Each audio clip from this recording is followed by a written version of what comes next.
I'm probably an odd duck in that my first experience playing Halo was not on Xbox, but was on an iMac way back in 2004. While that may have been a non-conventional way to get into the series, the game played surprisingly great on that old computer, and it was definitely one of my favorite games of the time. So when Halo Combat Evolved was unexpectedly added to the Master Chief Collection yesterday, I immediately downloaded the 20-plus gigabyte update and started a new game. Right off the bat, I was struck by how I remembered every line from the intro cinematic. I hadn't thought about these in years, but it all came rolling back into my memory as it played out. But while I remembered every line, I was a little surprised how basic a lot of it was. The camera work was great for 2001, but it has not aged particularly well, and the action feels stilted and less dramatic than I remember.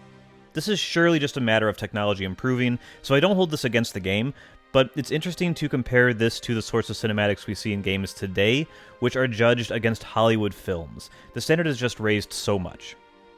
The game also shows its age in the brief tutorial that spends more time than you might expect just explaining how to move around the game. WASD moves you around, and the mouse can look up, down, left, and right.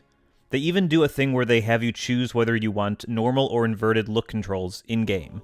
And it feels pretty silly today, but when you remember that this was originally an Xbox game, and it was coming out in a world where twin-stick movement in first person was not a super common thing, it makes a lot more sense. And while the initial tutorial is shockingly basic, I really enjoy how the game makes a point of cutting it short and just telling you that weapons training will have to happen as you go. This learning as you go thing actually applies to most of the Pillar of Autumn section as well.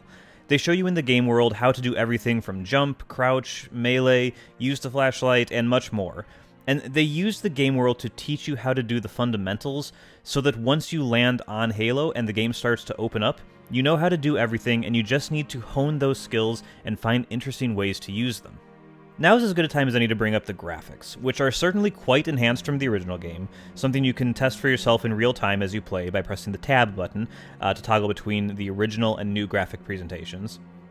I haven't looked at many other people's opinions on this, but the new visuals are a real mixed bag for me.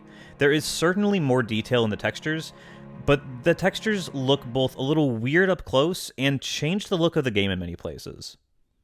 Textures have this odd checkerboard feeling to them, which I can't tell is intentional or not, but it's not a great look in my book. But maybe more interesting is that not only have the textures been updated to have more detail, they've also made some pretty dramatic changes to the look of some areas of the game.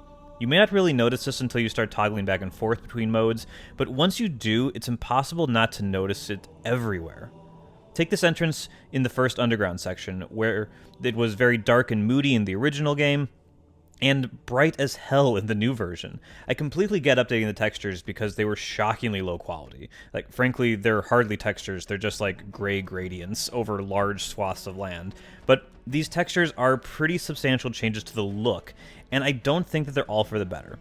I'm still playing with the new graphics option because the old ones do look really old, but my nostalgia wishes the updates were a little more faithful to the original design. Oh, and performance has been fine for me. I have an RTX 2070 Super, and the game is run at 1440p 60 FPS without so much as a blip. I'm really excited to play through this classic again, and my first hour of the game has been a ton of fun. You can definitely feel the age of this game, as first-person shooters have grown up a lot since 2001, but the core of this game is still a blast. This is not a controversial take, but Bungie did an amazing job with the first Halo game, and I'm over the moon with the ability to play through it all over again.